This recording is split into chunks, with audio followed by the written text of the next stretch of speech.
Makin panas pemberitaan soal korupsi timah yang menyeret suami artis Sandra Dewi, Harvey Muiz, sampai Crazy Rich Pig.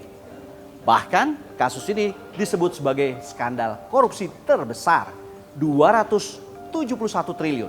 Yang terbaru nih, Kejagung baru aja menggeledah rumah Harvey Muiz, Sandra Dewi, dan mulai melakukan penyitaan hartanya. Kita diskusi. Kejaksaan Agung telah menggeledah kediaman tersangka Harvey Muiz di kawasan Pakubuwono, Jakarta Selatan. Apa saja yang disita? Salah satunya mobil mewah Rolls Royce hadiah ulang tahun Sandra Dewi dan Mini Cooper.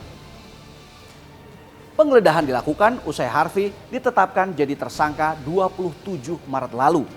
Harvey disebut berperan melobi beberapa smelter di kawasan Iup PT Timah untuk mengakomodasi pertambangan liar.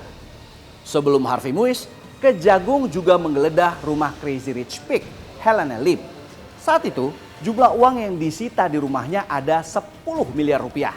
Dolar Singapuranya 2 juta atau setara 23,3 miliar rupiah. Di kasus korupsi ini, Kejagung juga sudah terlebih dulu menggeledah 7 perusahaan dan 3 rumah bos pengusaha timah di Bangka Belitung akhir 2023 lalu. Hasil penggeledahannya, 65 keping logam mulia, total 1000 gram, uang tunai 76 miliar rupiah, 1.500.000 dolar Amerika, serta 411.000 dolar Singapura. Wow! Sejauh ini penyidik sudah menetapkan 16 orang sebagai tersangka kasus korupsi timah. Tapi ada satu nama lagi yang jadi sorotan. Hari ini kami memanggil dan memeriksa saudara LBS sebagai saksi. Kita harapkan keterangan-keterangan itu akan membuat terang peristiwa pidana yang sedang terjadi dalam tindak pidana tata kelola timah di IUP wilayah PT Timah. Nama RBS sebelumnya juga pernah disebut oleh Koordinator Masyarakat Anti Korupsi Indonesia atau MAKI. Benarkah justru ia peran utamanya? Dan siapa yang aktor intelektualnya, ya saya sebut dalam pernyataan saya adalah RBS. Orang ini diduga yang menginisiasi pendirian perusahaan-perusahaan, yang melakukan dugaan kerjasama dengan oknum PT Timah melakukan 2 hal. 1, markup atau membengkakkan biaya smelter. Kedua, diduga mengambil konsesi tambang batu bara di lahannya PT Timah dengan secara ilegal. Mega korupsi berjamaah timah. Singkatnya, kasus ini merupakan kerjasama pengelola lahan PT Timah Tbk dengan pihak swasta secara ilegal. Jadi lahan dikuasai PT Timah Tbk, tapi ditambang dan dikelola oleh swasta secara ilegal.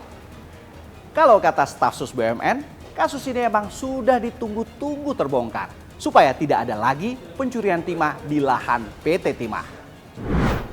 Kerugian negara akibat kerusakan hutan imbas penambangan ilegal di kasus korupsi timah ini disinyalir mencapai 271 triliun rupiah.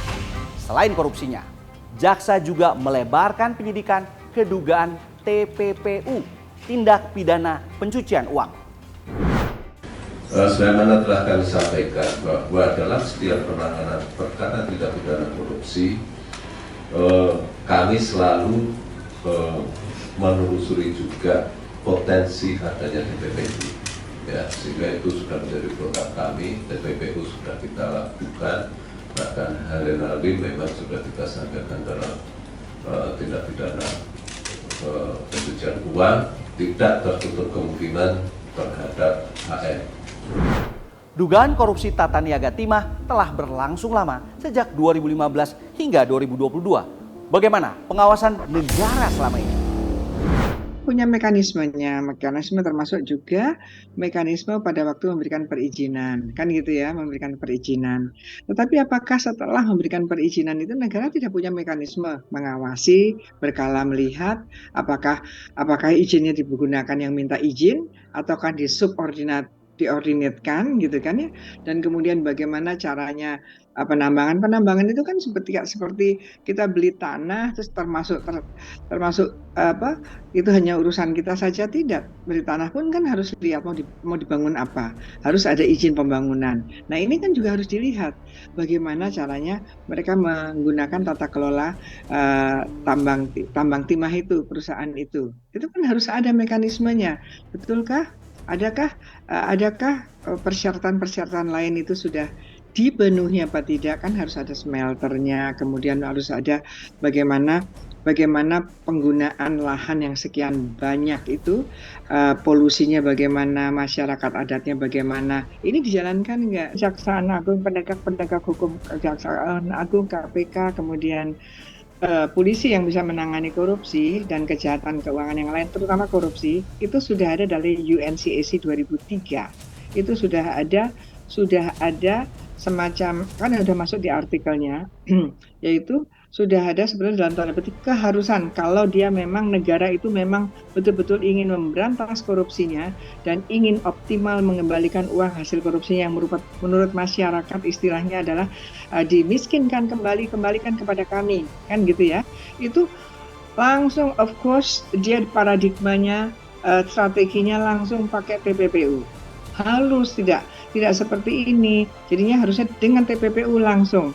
Karena apa? Berdasarkan pasal 75 disebutkan bahwa ketika penyidik yang sedang menangani tindak pidana korupsi, kemudian penyidik menemukan